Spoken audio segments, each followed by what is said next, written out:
So we've learned that reproducibility means the ability to run the same code on the same data and get the same answer, and that replication means rerunning the study, collecting new data, and getting a similar answer. So the question is, are there tools that exist that make reproducing and replicating studies easier? And the answer, fortunately, is yes. So for example, if you want to share code, there are lots of websites for doing that. One of the most popular is this social network for coders called GitHub. This is an example of my GitHub profile that shows all the different analysis code that I use for all my different papers.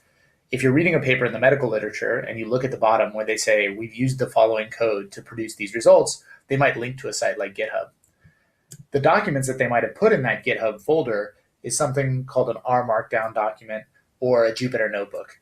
These documents include code and they include descriptions of that code and what it's supposed to be doing. This means that not only can you rerun the code and get the same results, but you can actually understand what they were trying to do with all that code. It's called literate programming. These techniques are relatively easy and have been taken up by a large number of analysts that are working on behind the scenes to produce the medical literature. There are also websites for sharing data. For example, Figshare is a place where you can upload the data that you've collected from a medical study. Again, at the end of a paper, you might read and see, is there a link to the data that the people have collected, and it might link out to a site like Figshare. The good news about this is it makes the data discoverable and reusable by other people, but it also means that it's citable, so that the people who collected the data can get credit for it.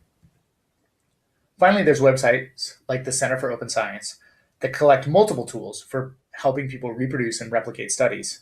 One of the examples of the services that they offer is pre-registration, which basically means you go to the website and you explain exactly what your study is going to do, and you explain exactly how you're going to analyze the data before you do the study.